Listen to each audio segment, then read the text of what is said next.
Milí naši diváci, vítame vás pri sledovaní prvých televíznych novín z centra voľného času svätého Jakuba. Deti a mladí chodia do centra na pravidelné stretká či do herne. Teraz vám však ponúkame prehľad aktivít, ktoré sa udiali v našom centre v prvom poloroku tohto školského roka.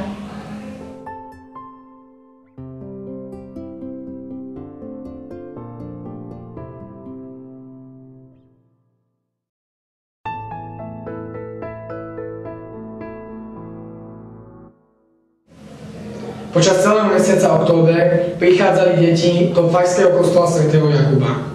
4 týždne sa oboznamovali s jednotlivými tajomstvami svätého ruženca, radostného, bolestného, slávnostného a ruženca svetla. Pri každej svätej omši sa modlili i jeden desiatok. Na konci mesiaca boli deti obdarené darčekmi v podobe náboženských predmetov. Príležitosť ako pomôcť. Príležitosť výjsť zo seba a zaujímať sa o tých druhých, ktorí sú chudobnejší ako my. Pomáhať sa dá rozlične, napríklad finančnou zbierkou, ale aj modlitbovou podporou. I my sme sa stretli v kostole svätého Jakuba na misijnom ruženci, kde sme sa v cudzích jazykoch modlili a vyprosovali Božie požehnanie pre krajiny rozličných kontinentov. Deti z divadelného stredka Lentilky nám zahrali scénku o svätom Dominikovi, ako vznikol ruženec. Božia láska, hriech, smrť na kríži a zmŕtvych stanie či spoločenstvo. Všetky tieto témy sa niesli víkendovou duchovnou obnovou pre ministrantov, ktorú pripravili pán kaplán v spolupráci s staršími ministrantov. Súčasťou programu bola aj spoločná modlitba, svätá spoveď a svätá omša. Nechýbali ani spoločenské a športové hry. Ministranti odchádzali domov duchovne povzbudení. Duchovná obnova prebiehala v centre svätého Jakuba. Podobenstvo o rozsievačovi, zrno, pôda, úroda, ale aj rozsievač. Toto všetko spoznávali deti v povinne počas duchovnej obnovy, ktorú pre nich pripravili pán kaplán spolu s animátormi začiatkom novembra. Počúvali, tvorili, vyrábali, ale aj duchovne čerpali. Súčasťou obnovy boli scénky, hry, tančeky a samozrejme dobrá nálada. Celú duchovnú obnovu ukončili všetci spoločne na nedeľnej svätej omši v Povinne. 11. až 13. novembra sme pre žiakov 3. až 7. ročníka pripravili duchovnú obnovu v Ošťavnici. Víkendom sa niesol citát zo svätého písma: tak každý dobrý strom rodí dobré ovocie, kým zlý strom rodí zlé ovocie. Deti spoznávali svoju jedinečnosť, objavovali svoje korene v Bohu, spoznávali, aké ovocie dobrých skutkov môžu oni prinášať a samozrejme všetko toto našli i v postave Ježiša Krista. Nechýbala ani svätá omša, svätá spoveď a spoločné modlitby. Deti sa zapájali i do aktivít, ktoré si animátori pripravili. Domov sa vrátili plné zážitkov. V posledný novembrový a v prvý decembrový víkend sa naši birmovanci zúčastnili duchovných obnov v Ošťavnici.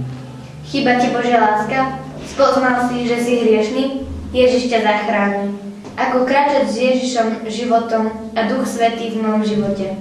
Birmovanci sa zameriavali aj na takéto otázky. Každá téma v sebe zahrňa dynamiky a práce v skupinách, kde si mohli prehlbiť svoju vieru. Počas programu mali možnosť sa zahrať, zatancovať, zaspievať si, ale aj pomodliť sa, vyspovedať sa a prežiť super spoločenstvo. Tu sú reakcie niektorých birmovancov.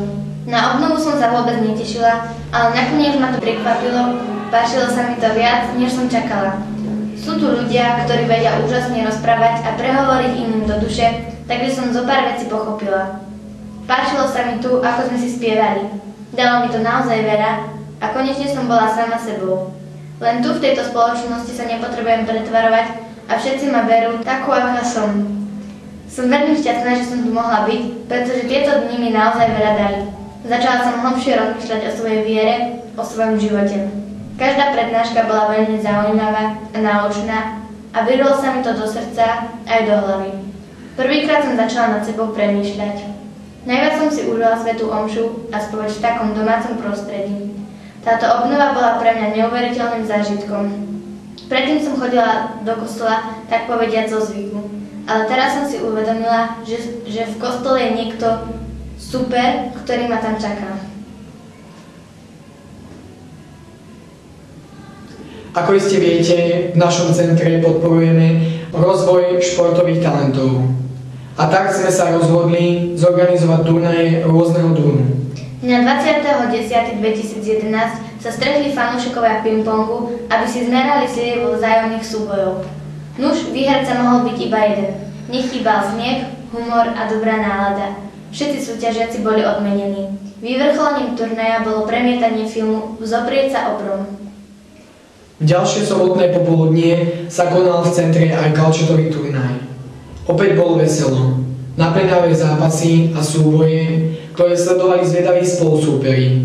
I v tejto súťaži mohli byť víťazi iba dvaja. Na záver bolo vyhodnotenie a odmeny. Odmenou pre všetkých bolo ich spoločné pozrenie filmu Na vrchol.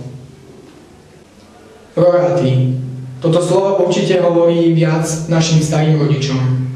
My sme sa však rozhodli oprášiť dávnu históriu a zapojili sme sa do svätých omší počas adventu. Takmer 100 detí sa rozhodlo chodiť denne na svätú omšu. Spolu sme spoznávali život blahosloveného Jána Pavla II., ktorý sa nám stal príkladom.